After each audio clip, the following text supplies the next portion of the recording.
Without further ado, I think I'll go straight into the topic. So today we're going to I'm going to speak about Labuan Special Trust. And before I do that, I thought it's important that we just quickly run through some of the essential reasons for planning. And when I say planning, I'm essentially referring to things like asset protection, succession planning, and wealth planning.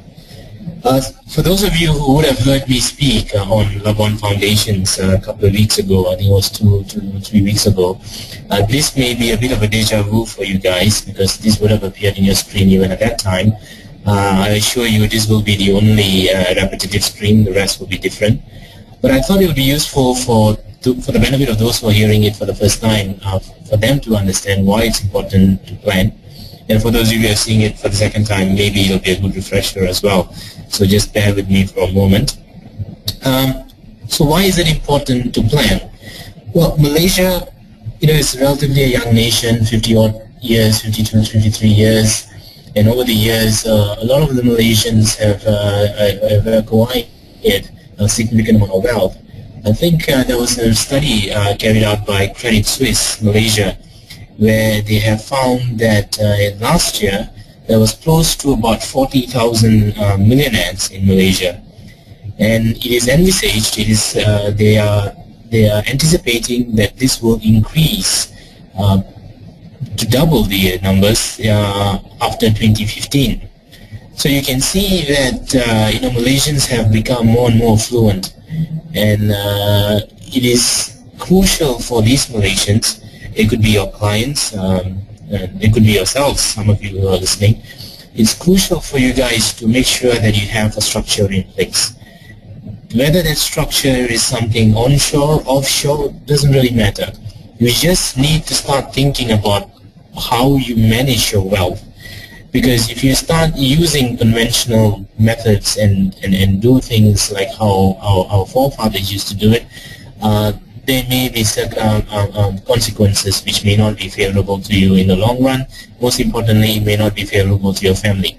So that's why it's important for Malaysians to start thinking about planning, because all this affluency needs to be structured in a proper manner. Coincidentally, when you have a lot of affluency, a lot of Malaysians would tend to go abroad. They will take their business abroad to diversify, to basically increase their income. So cross-border activities and transactions are not uncommon to Malaysians, to an average businessman. You can just look at our SME industry, which is which is the backbone of our country, and each of these SME industries will at some point go abroad. They have to, otherwise you cannot sustain.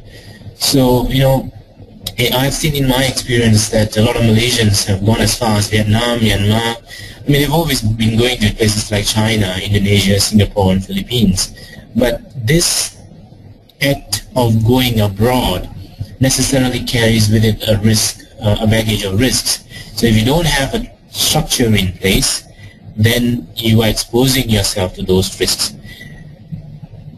And related to that, we've also seen most of the SME industries, the family-run businesses, it's becoming very normal now for family-run businesses to expand really quickly.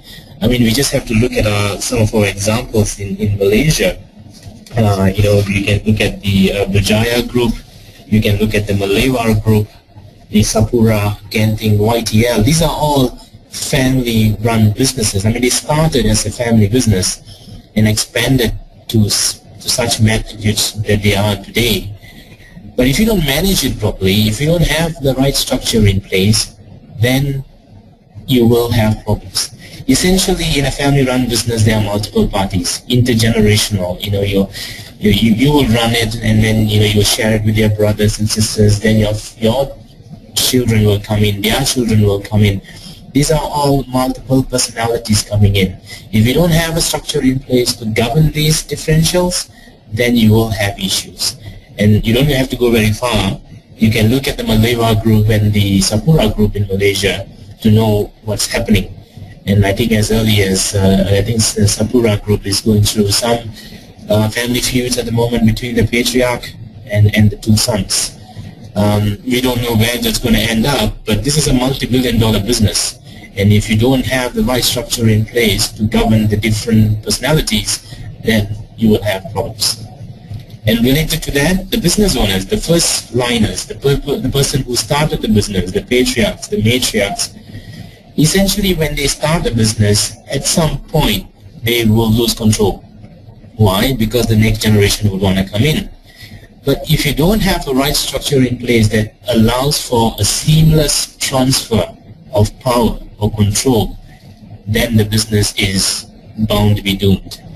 I mean, if you look at the Ambani brothers in India and the Samsung group in Korea, we can know the problems that is already happening in those families. And the Reliance group was once such a huge industry, business or company.